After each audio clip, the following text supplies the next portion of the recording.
സ്ഥാനാർത്ഥി പ്രഖ്യാപനത്തിന് കാത്തുനിൽക്കാതെ നേതാക്കൾക്ക് വേണ്ടി ചുവരെഴുത്ത് തുടങ്ങിയിരിക്കുകയാണ് കോൺഗ്രസ് പ്രവർത്തകർ. എറണാകുളത്ത് കെ.വി. തോമസിന് വേണ്ടിയും ചാലക്കുടിയിൽ ബെന്നി ബെഹന്നാന് വേണ്ടിയുമാണ് ചുവരെഴുത്ത്. ആലപ്പുഴയിൽ പ്രത്യക്ഷപ്പെട്ടതാകട്ടെ അടൂർ പ്രകാശിനായുള്ള പോസ്റ്ററുകൾ. സ്ഥാനാർത്ഥി നിർണയം സംബന്ധിച്ച് ചൂടുപിടിച്ച ചർച്ചകൾ പുരോഗമിക്കുമ്പോഴാണ് എറണാകുളം, ചാലക്കുടി, ആലപ്പുഴ മണ്ഡലങ്ങളിൽ UDF സ്ഥാനാർത്ഥികൾക്ക് വേണ്ടി പലയിടത്തും വോട്ടഭ്യർത്ഥിച്ച് പോസ്റ്ററുകൾ പ്രത്യക്ഷപ്പെട്ടത്. എറണാകുളത്ത് നിലവിലെ MP കെ.വി. തോമസിന്റെയും MLA ഹൈബി ഈഡന്റെയും പേരുകളാണ് ഉയർന്നു കേൾക്കുന്നത്.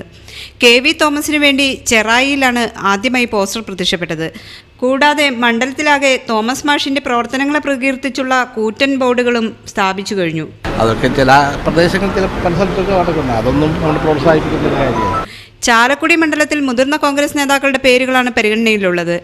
UDF കൺവീനർ ബെന്നി ബെഹന്നാന് കൂടുതൽ സാധ്യതയുള്ള മണ്ഡലത്തിൽ ഇതിനോടകം പലയിടത്തും പോസ്റ്ററുകൾ പ്രത്യക്ഷപ്പെട്ടു തുടങ്ങിയിട്ടുണ്ട്.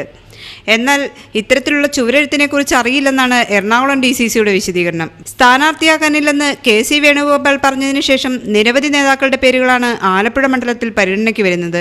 ഇതിനിടെയാണ് അടൂർ പ്രകാശിന് വോട്ടഭ്യർത്ഥിക്കുന്ന പോസ്റ്ററുകൾ ആലപ്പുഴ മണ്ഡലത്തിൽ പ്രത്യക്ഷപ്പെട്ടത്. മീഡിയ 1, കൊച്ചി, ആലപ്പുഴ.